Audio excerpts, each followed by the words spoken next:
जय भीम।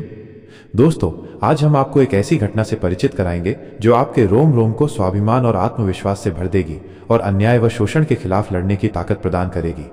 मैं चाहूंगा कि आप लोग इस वीडियो को लाइक, शेयर और हमारे चैनल को सब्सक्राइब अवश्य करें और वीडियो को अंत तक जरूर देखें, क्योंकि आधी अधूरी जानकारी घातक सिद्ध हो सकती है। तो चलिए वीडियो को एकदम शुरू से शुरू करते हैं। एक छोटे से गांव में, जहां खेतों की हरियाली और मिट्टी की सूंधी खुशबू हवा में बिखरी रहती थी, एक साधारण सा मिट्टी का घर था। उस घर में रहता था संदीप, एक ऐसा लड़का जिसके सपने उसकी गरीबी और सामाजिक बंधनों से कहीं बड़े थे। संदीप का परिवार दलित समुदाय से था। गांव में उनकी स्थिति ऐसी थी कि लोग अक्सर उन्हें तिरस्कार की नजरों से देखते थे। संदीप के पिता रामदास खेतों में मजदूरी करते थे। उनकी कमर मेहनत से झुक चुकी थी और हाथों पर कठोर मेहनत की रेखाएं साफ दिखती थीं। मां सावित्री गांव के कुछ अमीर घरों में बर्तन मांजकर परिवार का पेट पालती थीं। कई बार घर में 2 वक्त की रोटी भी मुश्किल से जुट पाती थी, लेकिन संदीप के मन में एक जुनून था। वो अपने परिवार और समुदाय को ऊपर उठाना चाहता था। संदीप का बचपन आसान नहीं था। जब वो छोटा था, गांव के बच्चे उसे अपने खेल में शामिल नहीं करते थे।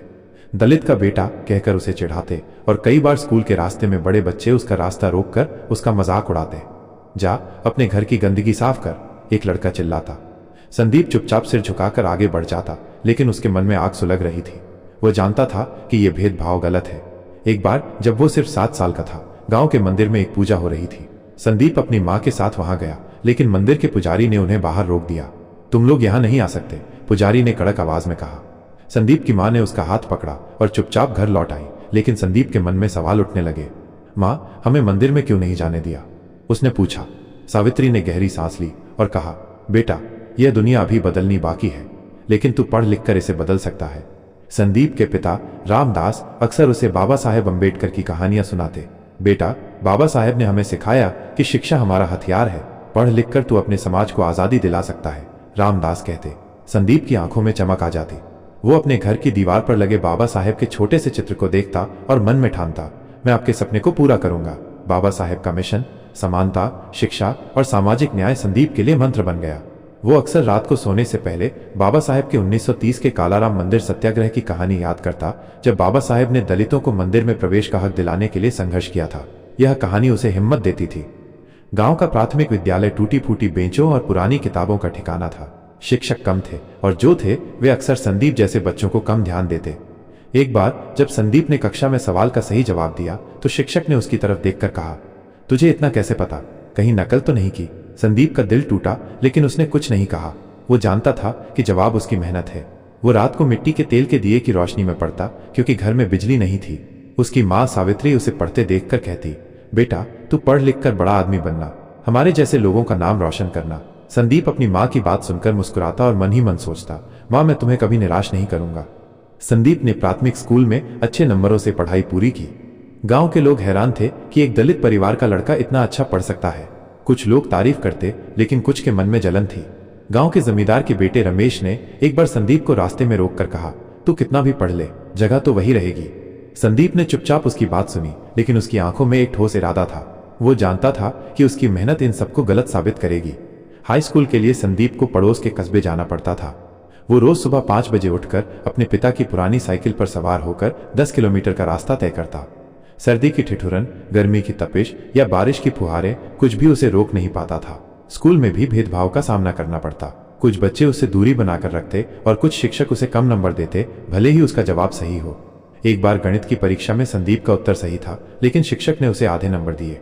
जब संदीप ने पूछा तो शिक्षक ने कहा, तूने शायद नकल की होगी। संदीप का दिल टूट गया, लेकिन उसने हार नहीं मानी। उसने हर रुकावट को अपनी ताकत बनाया। वो सोचता, बाबा साहेब ने भी तो ऐसी ही मुश्किलों का सामना किया था। अगर वो नहीं रुके तो मैं क्यों रुकूं? जब संदीप 12वीं कक्षा में पहुंचा तो उसने दिल्ली विश्वविद्यालय में दाखिला लेने का सपना देखा। गांव वालों को यह सुनकर हंसी आई। दलित का बेटा दिल्ली पढ़ने जाएगा? सपने तो बड़े देखता है। लेकिन संदीप के लिए यह सपना कोई हवाई महल नहीं था। उसने दिन रात मेहनत की और 12वीं की परीक्षा में पूरे जिले में अव्वल स्थान प्राप्त किया। जब रिजल्ट आया तो गांव में हलचल मच गई। कुछ लोग खुश हुए, लेकिन कुछ ने कहा, यह तो कोटे की वजह से हुआ होगा। संदीप को इन बातों से कोई फर्क नहीं पड़ता था। वो जानता था कि उसकी मेहनत उसका जवाब है। दिल्ली विश्वविद्यालय में दाखिला लेना संदीप के लिए आसान नहीं था। परिवार के पास पैसे नहीं थे और दिल्ली जैसे बड़े शहर में रहना एक चुनौती था। संदीप ने स्कॉलरशिप के लिए आवेदन किया और एक छोटी सी नौकरी शुरू की, जिसमें वो एक दुकान पर हिसाब किताब रखता था। वो सुबह कॉलेज जाता, दिन में नौकरी करता और रात को पढ़ाई करता। दिल्ली में भी भेदभाव का सामना करना पड़ा। हॉस्टल में कुछ लड़के उससे दूरी बनाते और कुछ प्रोफेसर उसे कम आंकते। एक बार एक प्रोफेसर ने क्लास में कहा, संदीप, तुम्हें यहाँ कोटे से जगह मिली है, लेकिन मेहनत तो तुम्हें खुद करनी होगी। संदीप ने मुस्कुराकर जवाब दिया, सर, मेहनत ही मेरी पहचान है। दिल्ली में रहते हुए संदीप ने बाबा साहेब के मिशन को और गहराई से समझा। वो अक्सर लाइब्रेरी में बाबा साहेब की किताबें पढ़ता, जैसे अनाहिलेशन ऑफ कास्ट और हु वर द शूद्रस। इन किताबों ने उसके मन में एक नई रोशनी जलाई। वो समझ गया कि बाबा साहेब का मिशन सिर्फ दलितों के लिए नहीं, बल्कि पूरे समाज के लिए था। एक ऐसा समाज जहां कोई भेदभाव ना हो, जहां हर इंसान को बराबर का हक मिले। संदीप ने ठान लिया कि वो इस मिशन को अपने जीवन का हिस्सा बनाएगा। वो अक्सर बाबा साहेब के इस कथन को दोहराता, मैं एक समुदाय की प्रगति को इस बात से मापता हूं कि उस समुदाय की महिलाओं ने कितनी प्रगति की है। यह बात उसे प्रेरित करती थी कि वो न सिर्फ अपने समुदाय के पुरुषों, बल्कि महिलाओं और बच्चों के लिए भी काम करे। संदीप ने न सिर्फ अपनी पढ़ाई पूरी की, बल्कि सामाजिक कार्यों में भी हिस्सा लिया। वो दिल्ली के झुग्गी झोपड़ियों में रहने वाले बच्चों को मुफ्त में पढ़ाने लगा। वो उन्हें बाबा साहेब की कहानियां सुनाता और कहता, पढ़ाई तुम्हारा हक है, कोई तुमसे इसे छीन नहीं सकता। एक बार जब वो एक झुग्गी में बच्चों को पढ़ा रहा था, एक छोटी सी लड़की रानी ने उससे पूछा, संदीप भैया, क्या मैं भी आपकी तरह पढ़ लिख कर बड़ा आदमी बन सकती हूँ? संदीप ने उसकी आंखों में देखकर कहा, रानी, तू कुछ भी बन सकती है, बस अपने सपनों को मत छोड़ना। रानी की आंखों में चमक आ गई। धीरे धीरे बच्चे उससे प्रेरित होने लगे। कुछ बच्चे जो पहले स्कूल नहीं जाते थे, संदीप की वजह से पढ़ने लगे। संदीप की मेहनत और लगन देखकर कुछ लोग उससे प्रेरित हुए, लेकिन कुछ लोग उसकी तरक्की से जलने लगे। गांव में कुछ लोग कहने लगे, ये लड़का ज्यादा उड़ रहा है, इसे सबक सिखाना होगा। लेकिन संदीप को इन बातों से कोई फर्क नहीं पड़ता था। वो जानता था कि बाबा साहेब ने भी ऐसी ही जलन और विरोध का सामना किया था। उसने बाबा साहेब के इस कथन को याद किया, जीवन लंबा होने के बजाय महान होना चाहिए। यही बात उसे आगे बढ़ने की ताकत देती थी। जब संदीप ने स्नातक की पढ़ाई पूरी की, तो उसने भारतीय प्रशासनिक सेवा IAS की तैयारी करने का फैसला किया। ये सुनकर गांव में फिर से हलचल मच गई। कुछ लोग हंसे तो कुछ ने कहा, यह तो नामुमकिन है। लेकिन संदीप के लिए कुछ भी नामुमकिन नहीं था। वो दिन रात पढ़ता, पुरानी किताबों से नोट्स बनाता और अपने दोस्तों के साथ ग्रुप स्टडी करता। कई बार थकान और निराशा उसे घेर लेती। एक बार जब वो लगातार कई रातें पढ़ने के बाद थक गया था, उसने अपनी माँ को फोन किया। माँ ने कहा, बेटा, तूने यहां तक का सफर तय किया है, अब पीछे मत हटना। बाबा साहेब ने भी तो मुश्किलों से लड़कर हमें रास्ता दिखाया। माँ की बात सुनकर संदीप को नई हिम्मत मिली। संदीप की मेहनत रंग लाई। उसने UPSC की परीक्षा दी और पहले ही प्रयास में सफलता हासिल की। जब रिजल्ट आया तो गांव में खुशी की लहर दौड़ गई। संदीप का नाम अखबारों में छपा और लोग उसे बधाई देने घर आने लगे। उसकी माँ की आंखों में आंसू थे, लेकिन ये खुशी के आंसू थे। उसने संदीप को गले लगाकर कहा, तूने मेरा सपना पूरा कर दिया। संदीप ने अपनी माँ के पैर छूकर कहा, माँ, ये तो बस शुरुआत है, मैं बाबा साहेब के मिशन को पूरा करूंगा। लेकिन संदीप की राह अभी भी आसान नहीं थी। जब वो अपने गांव लौटा तो कुछ लोग उसकी सफलता से खुश नहीं थे। गांव के कुछ जमींदारों और ऊंची जाति के लोगों को उसका आगे बढ़ना पसंद नहीं था। एक रात जब संदीप अपने घर में था, कुछ लोगों ने उसके घर पर पत्थर फेंके और गालियां दी। संदीप ने हिम्मत दिखाई और उनका सामना किया। उसने गांव वालों को समझाने की कोशिश की कि वो किसी से दुश्मनी नहीं चाहता, लेकिन कुछ लोग नहीं माने। बात बढ़ गई और कुछ लोगों ने पुलिस में झूठी शिकायत कर दी कि संदीप ने उन पर हमला किया। पुलिस ने बिना जांच किए संदीप को हिरासत में ले लिया। यह सुनकर गांव में हंगामा मच गया। संदीप के समर्थन में कई लोग सामने आए। गांव के कुछ बुजुर्ग, जिन्होंने संदीप को बचपन से देखा था, पुलिस थाने पहुंचे। दिल्ली में पढ़ने वाले कुछ छात्रों ने सोशल मीडिया पर इस घटना को उठाया और इसे बाबा साहेब के मिशन से जोड़ा। उन्होंने लिखा, संदीप बाबा साहेब के सपनों का सिपाही है, उसे इंसाफ दो। कुछ संगठनों ने पुलिस थाने के बाहर प्रदर्शन किया, जिसमें बाबा साहेब के नारे गूंज रहे थे, जय भीम। आखिरकार दबाव के कारण पुलिस को संदीप को रिहा करना पड़ा। इस घटना ने संदीप को और मजबूत बनाया। उसने ठान लिया कि वो बाबा साहेब के मिशन को और गहराई से आगे बढ़ाएगा। IAS अधिकारी बनने के बाद संदीप ने अपने गांव और आसपास के इलाकों में बदलाव लाने की शुरुआत की। उसने सबसे पहले शिक्षा पर ध्यान दिया, क्योंकि वो जानता था कि बाबा साहेब ने शिक्षा को सबसे बड़ा हथियार माना था। उसने अपने गांव में एक स्कूल खोला जिसका नाम था अंबेडकर विद्या मंदिर। यह स्कूल सिर्फ पढ़ाई का केंद्र नहीं था, बल्कि बाबा साहेब के विचारों को फैलाने का मंच भी था। स्कूल में बच्चों को मुफ्त किताबें, यूनिफॉर्म और खाना दिया जाता था, ताकि गरीबी उनकी पढ़ाई में रुकावट ना बने। संदीप ने स्कूल में बच्चों को बाबा साहेब की जीवनी पढ़ाई। वो उन्हें बताता, बाबा साहेब ने कहा था कि हमें संगठित होना होगा, शिक्षित होना होगा और संघर्ष करना होगा। तुम्हारी पढ़ाई तुम्हारा हक है और इसे कोई नहीं छीन सकता। बच्चे संदीप की बातों से प्रेरित होते। एक छोटी सी लड़की रानी, जो स्कूल में पढ़ती थी, ने एक दिन संदीप से कहा, मैं भी आपके जैसे IAS बनूंगी और अपने गांव को बदलूंगी। संदीप ने उसकी पीठ थपथपाई और कहा, बेटी तू जरूर करेगी, बस मेहनत मत छोड़ना। संदीप ने गांव में बिजली और पानी की व्यवस्था के लिए भी काम किया।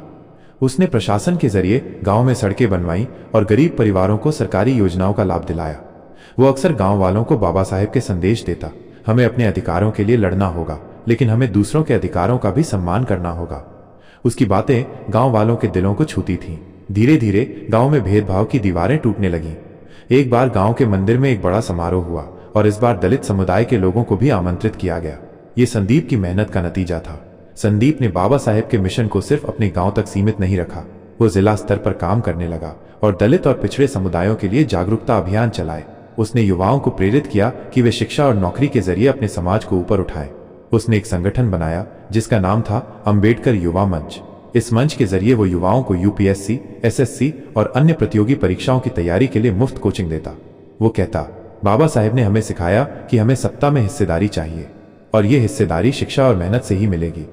संदीप ने बाबा साहेब के विचारों को गांव-गांव तक पहुंचाने के लिए सभाएं आयोजित की। वो लोगों को बाबा साहेब के इस कथन की याद दिलाता, जाति एक कृत्रिम दीवार है जिसे हमें तोड़ना होगा।